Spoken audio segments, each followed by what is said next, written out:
Hi everyone, my name is Chloe and today I'm going to be talking about the new documentary Quiet on Set, The Dark Side of Kids TV.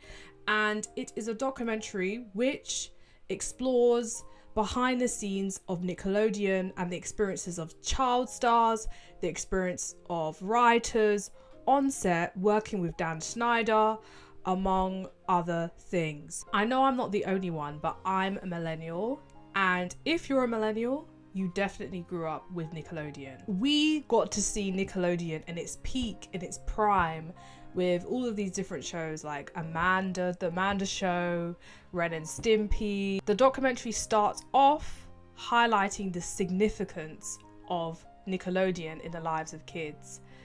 And what I thought was interesting is it's true, there was no Netflix. There, you know, I think YouTube might have been around, I think towards the 2000s-ish, but it wasn't as big as it became later on.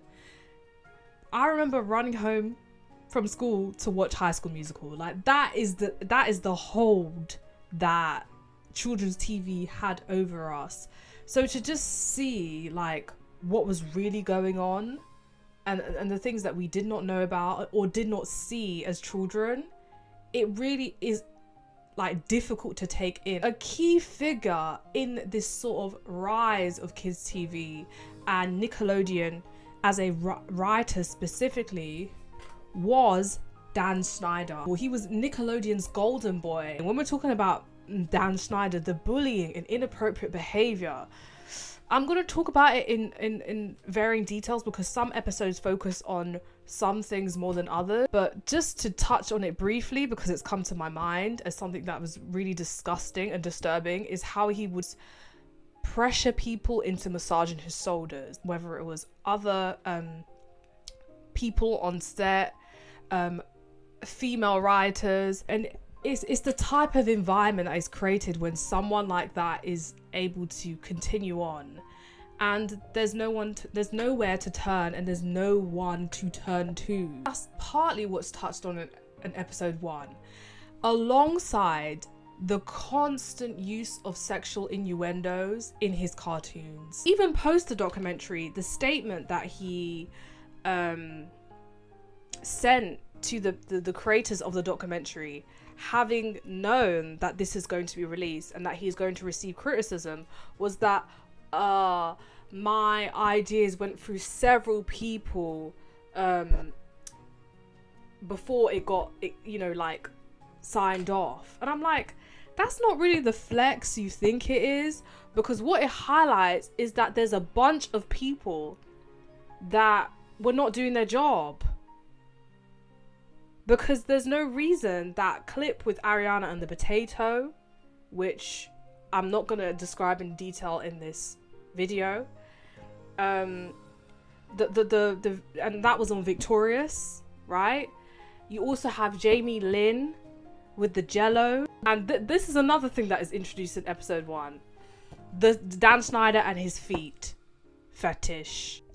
There is a huge element of the fetishization of teenagers and ephebophilia and hebephilia. I'll put both definitions on the screen, right?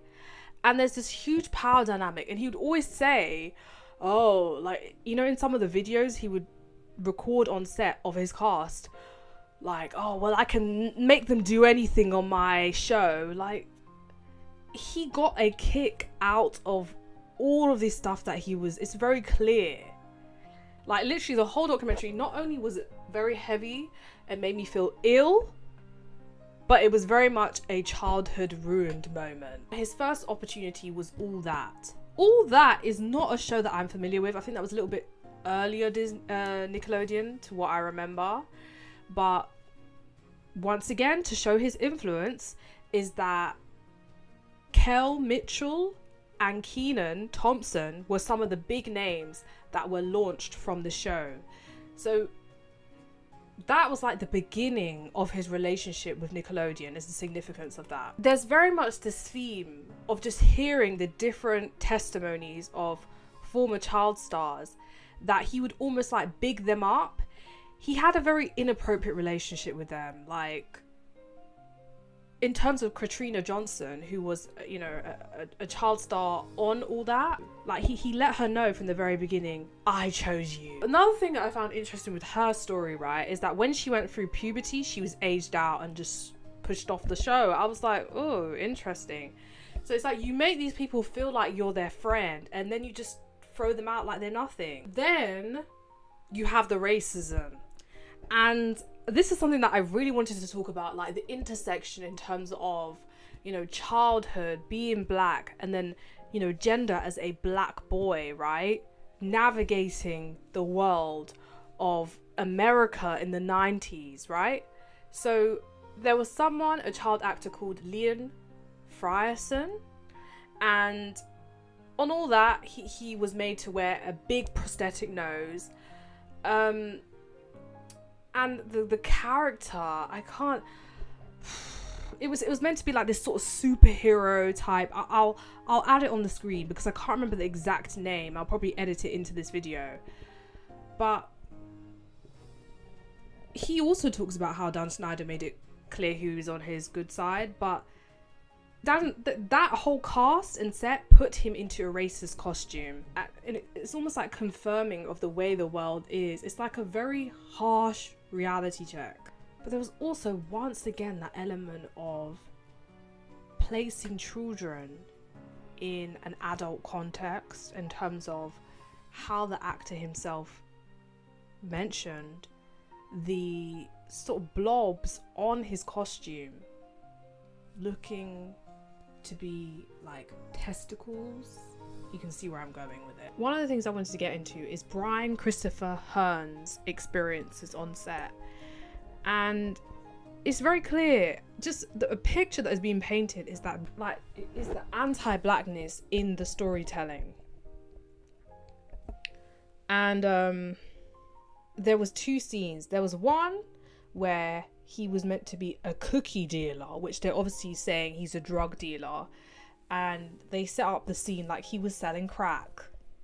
Then there was another one where he was a rapper, the youngest rapper of all time, Young Fetus, and his mom, honestly, she was just such a good parent in the sense that she vocalized when things were off, when she sensed things were off, when she saw things were off.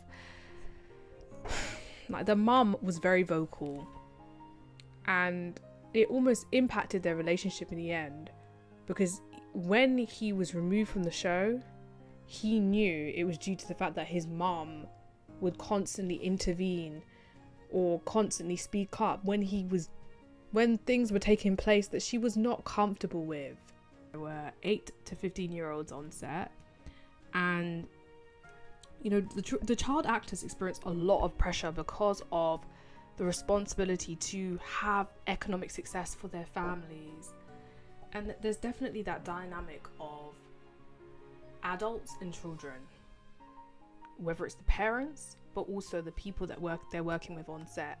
And there was also like testimonies of people saying that, you know, Amanda's dad in particular treated her like a wind-up doll, her parents treated her like a wind-up doll, and that people were jealous because Amanda's dad had like a huge influence on how much screen time she would get, and then overall like push in her career. Raquel Lee Blue, so she was on the Amanda show, I think, for 2 seasons. She was a young black girl on the Amanda show, and there was a time where it was her birthday one year and she got a birthday cake, and Dan Snider was like, oh, you shouldn't have got a big birthday you shouldn't have got a big birthday cake.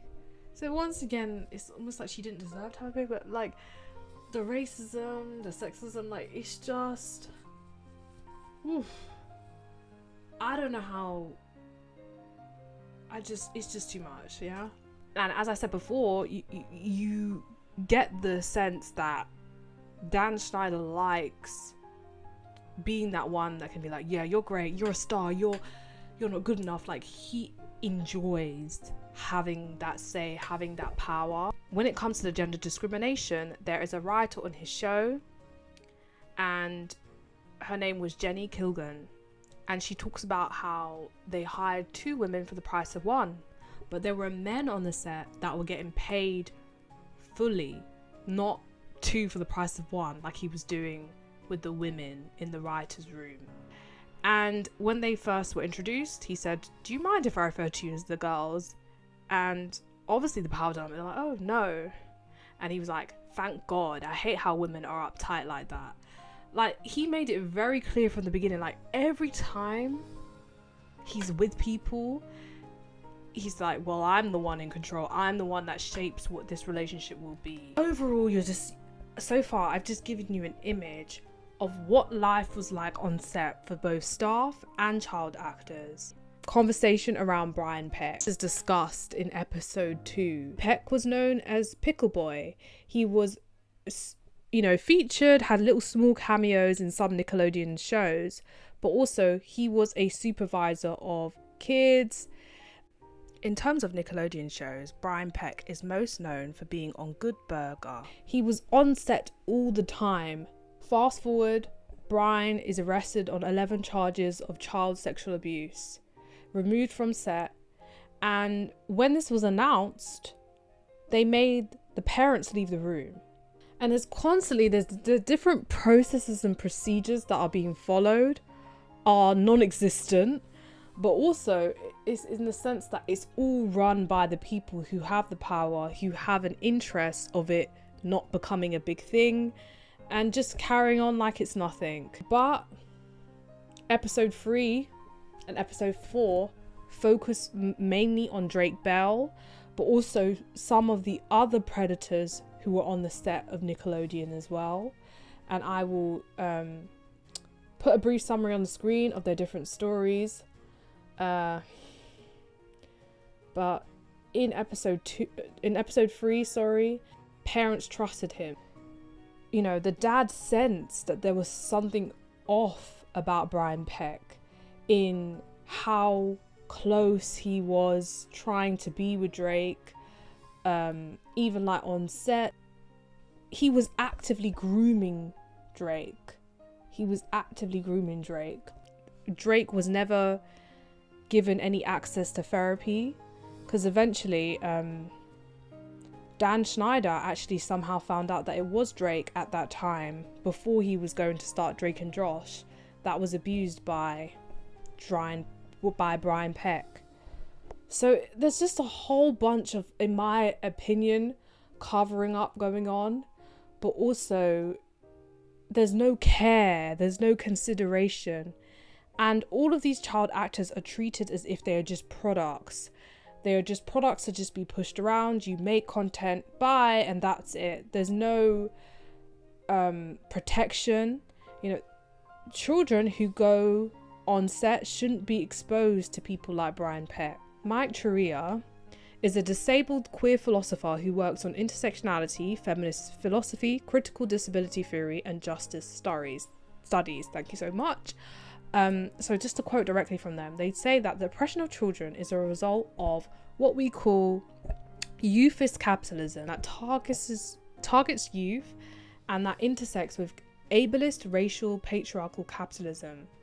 And as I touched on before, children are just seen as spoiled, as whiny, denied a voice, forced to work. When it comes to black children face intersectional racist ageist oppression.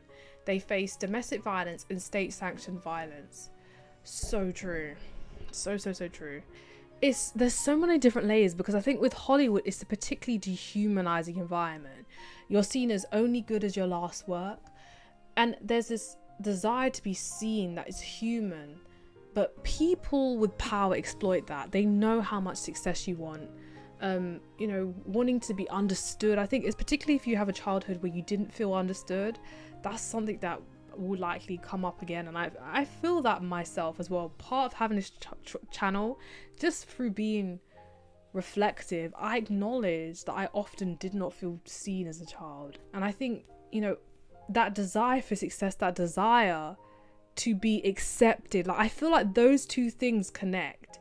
And being black and being a woman, that you're always not going to be accepted. You're never going to be accepted. And I think it really, it's that when you realize that as a child especially, and this is what I mean about being wise and the wisdom that children have, It is very crushing because you notice how people treat you differently to the white kids. One of the things that will really stay with me from this documentary is how heartbreaking it was to see how just used and tossed aside all of the child stars were, but particularly the black child stars who, growing up, I saw myself in, but I had no idea what they were experiencing. You know, when we look at that kind of racial capitalism, their labor will never be seen as good enough. You know, their talents will never be seen as good enough to compete with their white counterparts. We're not even competition in that setting. I think another thing that particularly haunts me, or which will stay with me from this documentary, is, you know, the kind of fetishization of teenagers as a whole. And even when I think back to some of the teenage shows that I watched as a young person, it was dodgy. And I know people have conversations around this, around Euphoria, but why are these adults so comfortable seeing young people put in these positions? That's what we really need to ask. And I think it reflects what is touched on in the Quiet on Set documentary. And I know that there's been actors that have spoken out about Euphoria, the Euphoria creator. If you've seen the Quiet on Set documentary, please let me know what you think below. And I look forward to seeing you in my next video.